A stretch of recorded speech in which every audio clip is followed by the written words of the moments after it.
आज आयरन के बारे में बता रहे हैं। आयरन लोहा जिसका सिंबल होता है Fe। आयरन का सिंबल होता है Fe, atomic number 26, mass number 56।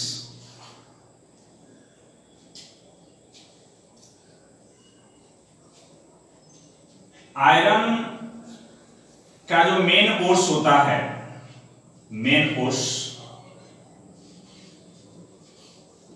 मुख्य अयस्क, वह हेमेटाइट होता है। हेमेटाइट Fe2O3, इसका मेन कोर्स होता है Fe2O3। इसके अतिरिक्त magnetite Fe3O4, magnetite, siderite FeCO3, iron pyrite FeS2, ये सभी इसका कोर्स होता है। सबसे मेन कोर्स होता है हेमेटाइट।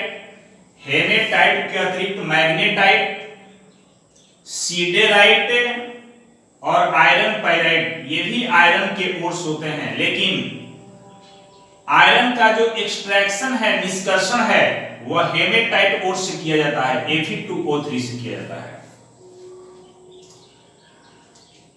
इसका एक्सट्रैक्शन कार्बन रिडक्शन प्रोसेस से किया जाता है। Carbon reduction process, carbon reduction process से किया जाता है। आयरन का एक्सट्रैक्शन, निष्कर्षण कार्बन रिडक्शन प्रोसेस से किया जाता है। कार्बन अवकरण विधि, मतलब इसमें कोयला का प्रयोग किया जाता है, कोयला का प्रयोग किया जाता है। ये जो प्रोसेस है अनेक स्टेप में संपन्न होता है, अनेक चरण में संपन्न होता है। जैसे पहला प्रोसेस है कंसंट्रेशन, क्योंकि मेटल को एक्सट्रैक्ट करने के लिए पहला प्रोसेस का प्रयोग किया जाता है, जिसको कंसंट्रेशन कहते हैं। सांद्रण, अयस्कों का सांद्रण कहते हैं। सबसे पहला प्रोसेस किया जाता है अयस्कों का सांद्रण। We know that hematite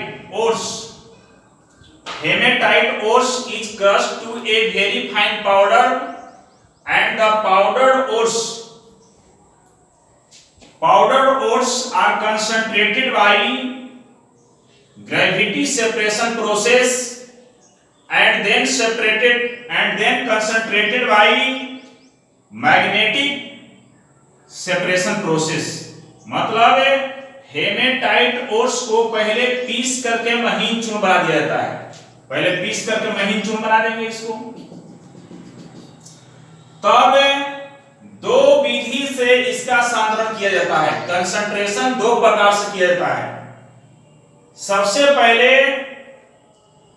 gravity separation process किया जाता है, जिसको गुरुत्व पृथक्करण विधि बोलते हैं। उसमें जो हल्का अशुद्धियां रहता है वह जल के फ्लो में बहा दिया जाता है। जिसमें लाइटर इंप्यूरिटीज होते हैं, जल के फ्लो में बहा दिया जाता है, बाहर निकल जाता है। और जो हेवियर और पार्टिकल्स होते हैं वो बच जाते हैं। तब उसे पुनः मैग्नेटिक सेपरेशन प्रोसेस से सांद्रण किया जाता है। जैसे उसमें हम बता रहे थे कि एक चमड़ा का बेल्ट होता है जो दो रोलर पर घूमता है। उसका एक रोलर मैग्नेटिक होता है। जैसे ही इसके पाउडर और उस रोलर के पास पहुंचते हैं तो जो मैग्नेटिक पार्टिकल होता है रोलर की तरफ अट्रैक्ट हो जाता है, और जो नॉन मैग्नेटिक पार्टिकल होता है वो रोलर से दूर हो जाता है। मतलब उस प्रोसेस से मैग्नेटिक और नॉन मैग्नेटिक दोनों पार्टिकल को अलग अलग कर दिया जाता है। जब कंसंट्रेशन हो जाता है तब उसका दूसरा प्रोसेस किया जाता है रोस्टिंग। उसका दूसरा प्रोसेस होता है रोस्टिंग।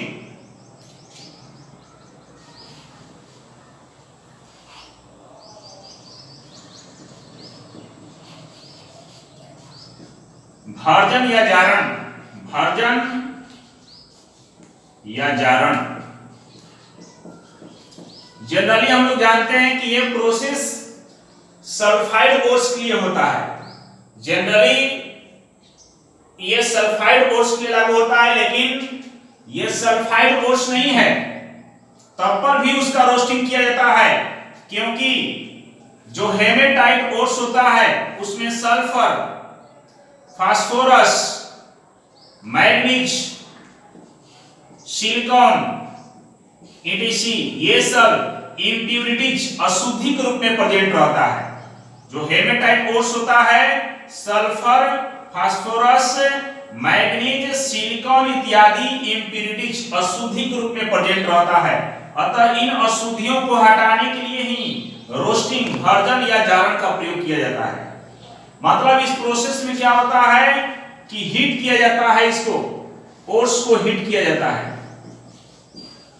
और हॉट एयर ऑक्सीजन के प्रेजेंस में जैसे ही हीट करेंगे तो उसमें जो प्रेजेंट होता है सल्फर, फास्फोरस, मैग्नीज, सिलिकॉन ये सब जो अशुद्धियां प्रेजेंट रहता है सब ऑक्साइड बन जाता है, सब अपना अपना ऑक्साइड बना लेता है। जो इम्प्यूरिटीज प्रेजेंट रहता है सब अपना अपना ऑक्साइड बना लेता है। Sulphur dioxide, phosphorus trioxide, pentoxide, manganese dioxide, silicon dioxide सबका ऑक्साइड बन जाता है और ये गैस के फॉर्म में होता है, आसानी से बाहर निकल जाता है। तब जो शेष बचता है हेमेटाइट ओर से उसका तीसरा प्रोसेस किया जाता है जिसको स्मेल्टिंग कहा जाता है। स्मेल्टिंग, प्रगलन। जो शेष बच गया है हेमेटाइट कोर्स इम्प्यूरिटीज निकलने के बाद, लेकिन ये जाने कि पूरा 100% इम्प्यूरिटीज बाहर नहीं होता है, इसकी कुछ मात्रा इसमें शेष बच ही जाता है। कितना हो रोस्टिंग करेंगे तो कुछ मात्रा इसका बचा ही रहता है, तो उसके बाद स्मेल्टिंग किया जाता है। स्मेल्टिंग में क्या होता है कि ओस को, अयस्क को कोक के साथ और लाइमस्टोन CaCO3 के साथ मिला दिया जाता है।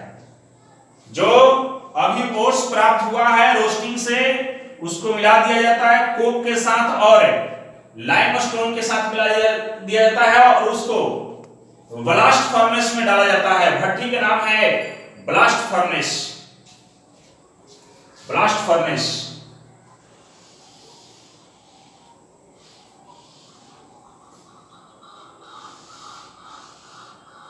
ब्लास्ट फर्नेस है।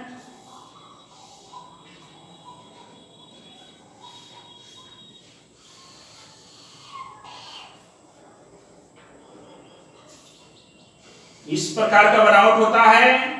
ये ईंट का बना हुआ रहता है, जो काफी पका हुआ ईंट रहता है, पक करके काला काला हो जाता है, उस ईंट का बना हुआ रहता है।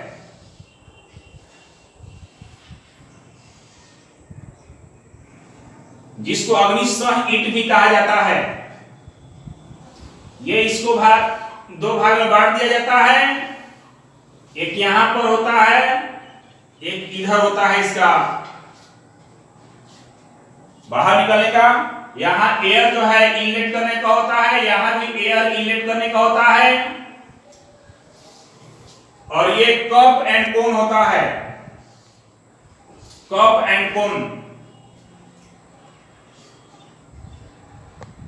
कप एंड कोन होता है।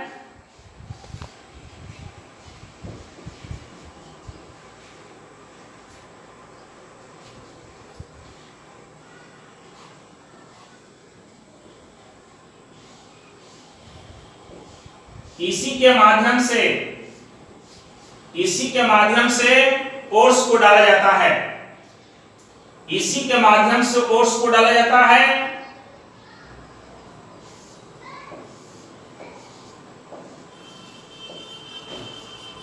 इसी के माध्यम से ओर्स को डाला जाता है। यहां पर ओर्स होता है प्लस कोक होता है और प्लस CaCO3 लाइमस्टोन होता है। यह सब ईंट हो गया।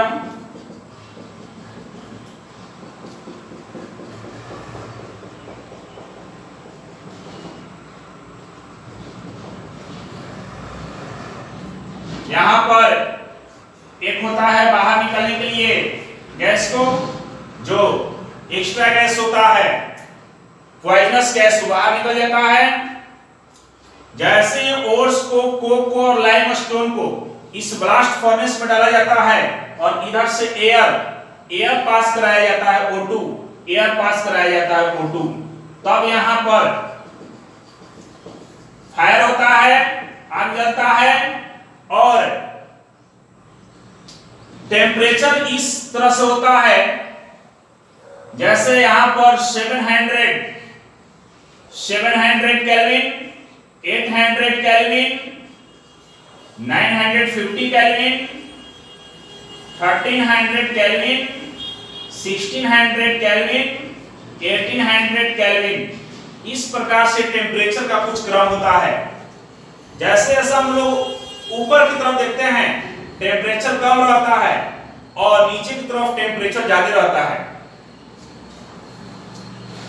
अतः इस टेम्परेचर के अनुसार बहुत से इसके अंदर रिएक्शन होते हैं। जब तीनों को डालते हैं मिला करके तो टेम्परेचर के अनुसार बहुत से रिएक्शन होते हैं और रिएक्शन के आधार पर यह पता चलता है कि लोहा कैसे प्राप्त होता है, आयरन कैसे प्राप्त होता है।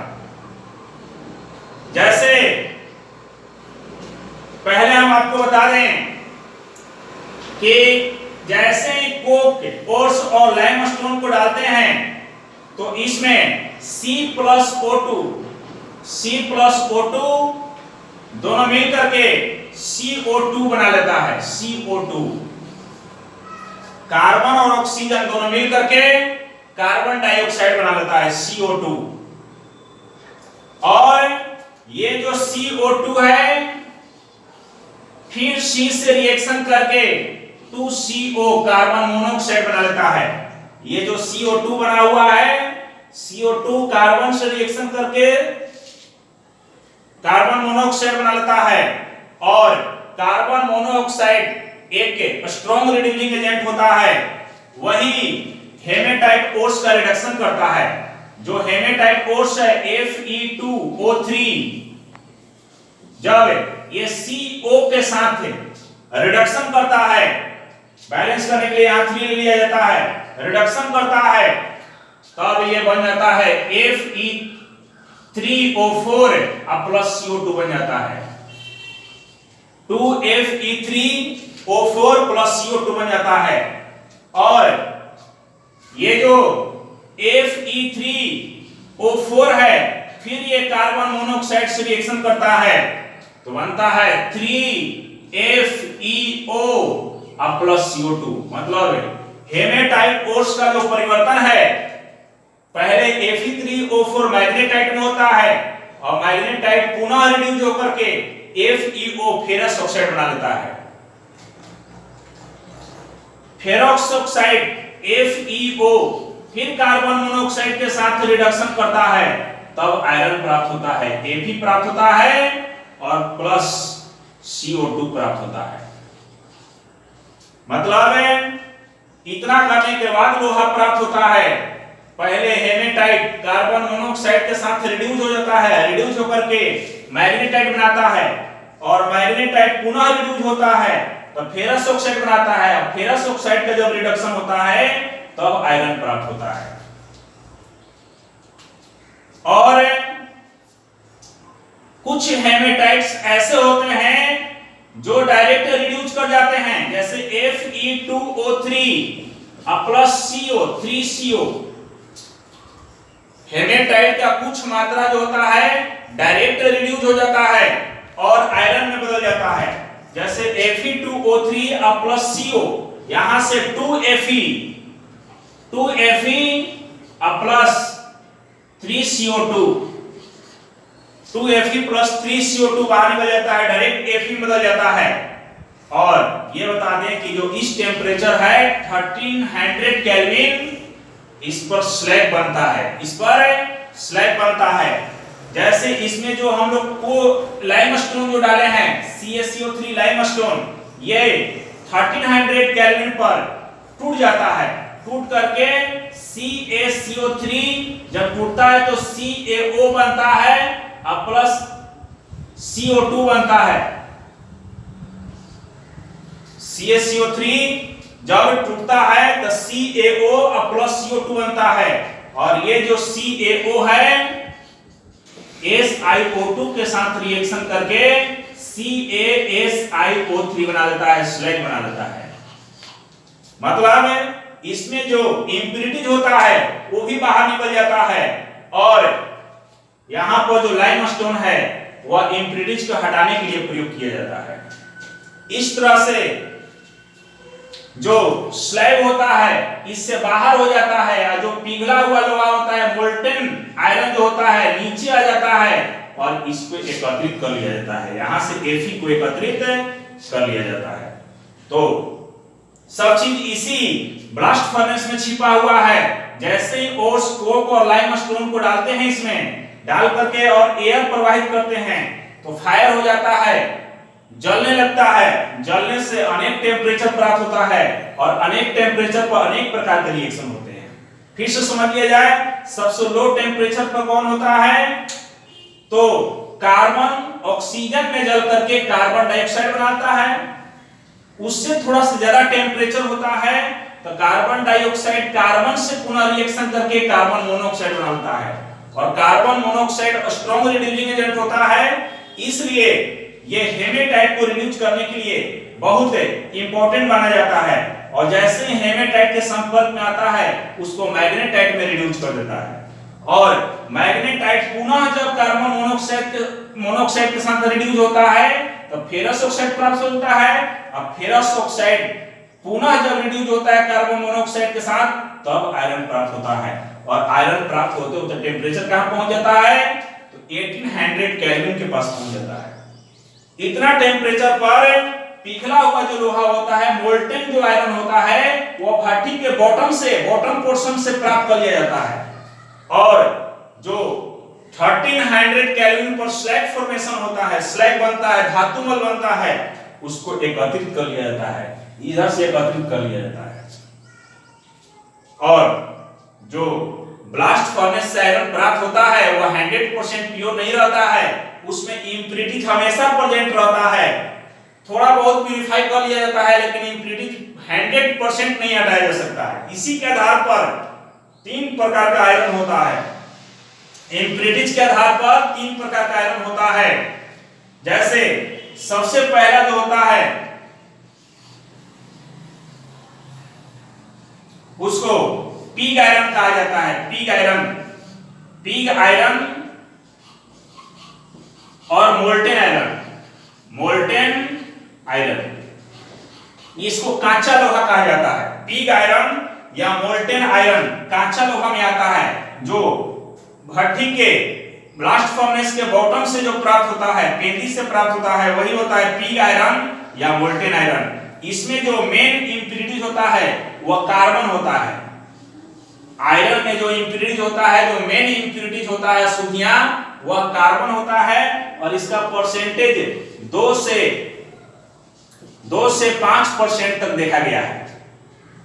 पिग आयरन में या मोल्टेन आयरन में जो कार्बन का इंप्यूरिटीज होता है उसका परसेंटेज 2 से 5% तक लगभग होता है। इसके अतिरिक्त सल्फर, जो अभी बता रहे थे, सल्फर, फास्फोरस, मैग्नीज, सिलिकॉन, ये सभी इंप्यूरिटीज के रूप में प्रेजेंट रहता है, लेकिन बहुत ही अल्प मात्रा में प्रेजेंट रहता है। सबसे मेन इंप्यूरिटीज कौन रहता है? कार्बन रहता है, जिसका परसेंटेज कितना देखा गया है? 2 से लेकर के 5% होता है। और दूसरा जो देखा गया है वह स्टील होता है। स्टील आयरन का जो सेकेंड फॉर्म माना गया है वो स्टील है। इसमें भी कार्बन होता है मेन इंप्यूरिटीज के रूप में, जिसमें 0.5 से लेकर के 1.5% तक कार्बन का इंप्यूरिटीज पाया जाता है। स्टील में कार्बन का जो परसेंटेज होता है इम्प्यूरिटीज फॉर्म में वह 0.5 से लेकर के 1.5% तक पाया जाता है। और सबसे जो हाई क्वालिटी का आयरन होता है वह रोट आयरन होता है। रोट आयरन, जिसको पीटमा लोहा भी कहा जाता है। रोट आयरन को हिंदी में पीटमा लोहा कहा जाता है।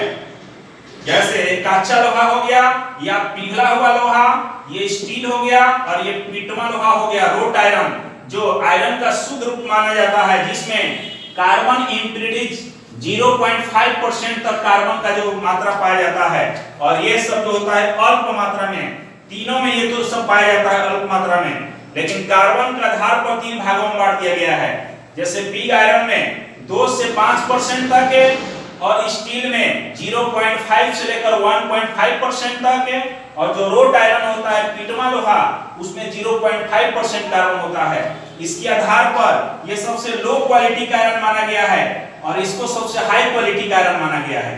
कार्बन के परसेंटेज के आधार पर 3 भाग में बांटा गया है। रोट आयरन को 0.5% कार्बन होने के चलते उच्च क्वालिटी का आयरन माना गया है और इसे निम्न क्वालिटी का आयरन माना गया है।